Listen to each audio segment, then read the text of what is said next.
델멜라와 델하르사와 그룹과 앗돈과 임멜로부터 올라온 자가 있으나 그들의 총적이나 계보가 이스라엘에 속하였는지는 증거할 수 없으니 그들은 들라야 자손과 도비야 자손과 느고다 자손이라. 모두가 642명이요 제사장 중에는 호바야 자손과 학고스 자손과 바르실레 자손이니 바르실레는 길라 사람 바르실레의 딸 중에 하나로 아내를 삼고 바르실레의 이름으로 불린 자라. 이 사람들은 계보 중에서 자기 이름을 찾아도 찾지 못하였으므로 그들을 부정하게 여겨 제사장의 직분을 행하지 못하게 하고 총독이 그들에게 명령하여 우림과 툼밈을 가진 제사장이 일어나기 전에는 지상물을 먹지 말라 하였느니라. 온 회중의 합계는 42,360명이요 그 외에 노비가 7,337명이요 그들에게 노래하는 남녀가 245명이 있었고 말이 736마리요 노새가 245마리요 낙타가 435마리요 나귀가 6,720마리였느니라.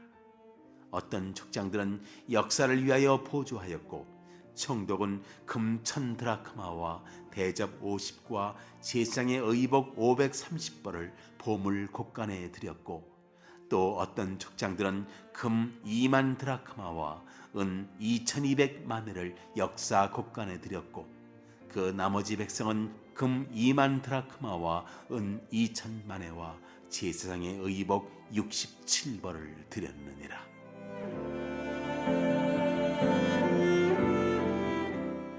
백성 앞에서 율법책을 읽다. 이와 같이 제사장들과 레위 사람들과 문지기들과 노래하는 자들과 백성 몇 명과 느드림 사람들과 온 이스라엘 자손이 다 자기들의 성읍에 거주하였느니라.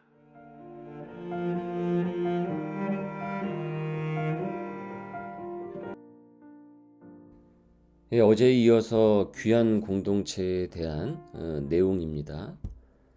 페르시아로부터 귀환한 사람들 중에 페르시아는 이제 성경에선 바사라고 부르죠. 그 바사로부터 귀환한 사람들 중에 이스라엘에 속한 백성이라는 그 계보를 찾을 수 없는 일이 생겼습니다. 그러니까 즉 이 사람이 이스라엘 사람인지 아닌지 구분할 수 있는, 증명할 수 있는 이 주민증이 없었다라는 거예요. 이는 제사장들도 마찬가지였는데요. 어떤 제사장 어떤 제사장 출신들은 그 제사장의 출신을 증명할 수 있는 그 서류가 없었어요. 이 사람이 어디 가문 출신인지 어느 지파인지는 고사하고 아예 이스라엘 출신인지 아닌지도 도통 알 수 없는 일이 생겨버렸으니 당연히 그 제사장 계보인지 아닌지도 증명할 수 있는 그것이 없는 것은 어찌 보면 당연할 수도 있겠죠. 이렇게 신원 확인이 이렇게 불분명해지는 것이 생긴 것은 이전에 그 전쟁의 후유증으로 말미암아 그 기록과 문서들이 거의 다 소실되었기 때문입니다. 성전도 지금 이렇게 다 무너진 마당에 보존 기록이 없다라는 것은 사실 놀라울 것도 없죠. 이렇게 먼 길을 거쳐서 정말 굳은 결심을 갖고 정말 민족의 재건, 성전의 재건을 위해, 신앙의 재건을 위해, 그 신앙의 부흥을 위해 고향으로 돌아왔는데 지금 자신이 이 땅 백성이라는 것을 증명할 수 있는 주민증 하나도 남아있지 않아서 신원이 보장되질 않으니 얼마나 그 당사자 입장에서는 당혹스럽고 또 공동체도 얼마나 혼란스러웠겠습니까? 이런 문제가 커지면 상처받는 사람도 많고 이 공동체가 4분오열되는 것은 시간 문제일 뿐이죠. 그런데 이들의 신원은 불분명했지만은 이들이 자원하는 그 마음까지, 순전한 하나님을 향한 그 마음까지 불분명했던 것은 아니었습니다. 십시일반 최선을 다해서 성벽과 성전 재건을 위해 헌금함으로써 그 역사에 동참하는 모습을 계속 보여주었기 때문이죠. 그래서 이 복잡하고 껄끄러운 문제로 골치를 썩을 것 같은데 여기서 돌아온 귀한 자들이 오히려 그 성숙도를 보여줍니다. 느헤미야를 중심으로 한 그 리더십의 조치에 먼저 잘 협조를 해요. 제사장 같은 경우는 그 제사의 정당성이 심각하게 훼손될 수 있었기 때문에 그 신분이 확인된 자들만 그 역할을 감당하도록 조치를 합니다. 그리고 그것이 확인되지 않은 자들은 그 직무에 있어서 철저히 배제가 돼요. 그것이 확인이 될 때까지 그 제사직 임무를 감당하지 못하도록 조치를 했다라는 겁니다. 이것에 대해서 왜 내가 제사장에서 배제가 되느냐, 마냐 이렇게 반기를 들고 질서를 무너뜨리지 않습니다. 공동체가 한 마음으로 그저 불편한 감정을 피하고자 온정주의로 넘어가지 않고 한 마음이 되어서 분명하게 일처리를 함으로써 하나님을 올바르게 예배하도록 먼저 그 조치를 취한 것입니다. 일단 이 예배부터 질서가 잡히기 시작을 하니까 나머지도 질서가 잡히기 시작을 합니다. 이어서 66절 이하에 이 포로에서 귀환한 백성의 총합이 42,360명이다 라고 하고 있는데요.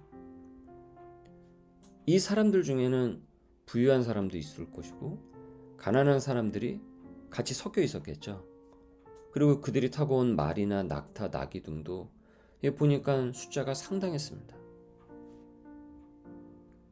그리고 이 사람들이 성전 재건을 위해서 저마다 자기 형편대로 정성스럽게 헌물을 드려요.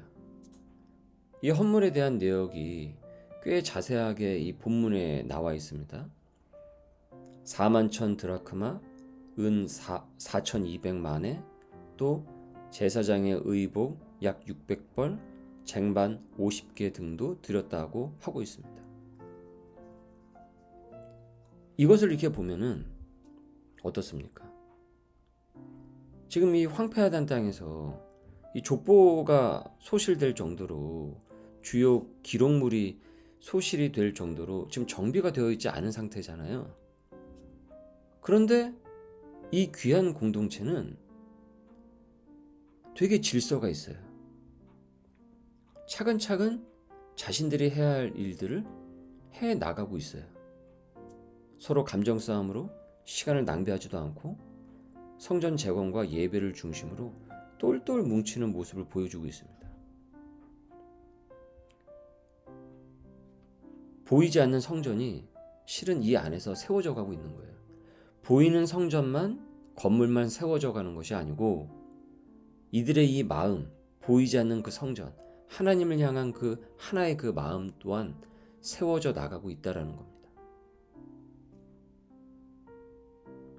본인들이 왜 이곳에 왔는가, 그 목적을 잊지 않고 해야 할 그 사명을 위해서 지금 모두가 하나로 뭉치고 있습니다. 내일 살펴볼 그 본문에서는 이 수문 앞 광장에서 이제 부흥이 일어나는데, 사실 그 부흥 이전에 그 초석이 지금 여기서부터 다져지고 있다라는 것을 보게 되죠. 그냥 부흥이 임한 것이 아닙니다. 이미 그 전서부터 부흥의 불씨들이 하나씩 하나씩, 그리고 그 불씨가 커져가고 있는 거예요. 거룩한 하나님의 성전 재건과 거기서 드릴 온전한 예배를 위해 모인 공동체가 바로 우리다. 이 생각들이 사사로운 시비거리, 자신의 이권, 자기 역할이 배제되어서 섭섭할 수 있는 그런 사사로운 감정들, 이 모든 것들이 여기서 문제가 되지 않고 협력해서 선을 이뤄가고 있습니다. 각자가 다 하나님 나라를 이곳에 세워지기를 열망을 하면서 자기 소임을 다하고 있어요. 그래서 이 귀한 공동체가 바로 여기서 각자의 성읍에서 정착할 수 있었던 겁니다. 73절, 이와 같이 제사장들과 레위 사람들과 문지기들과 노래하는 자들과 백성 몇 명과 느디님 사람들과 온 이스라엘 자손이 다 자기들의 성읍에 거주하였느니라.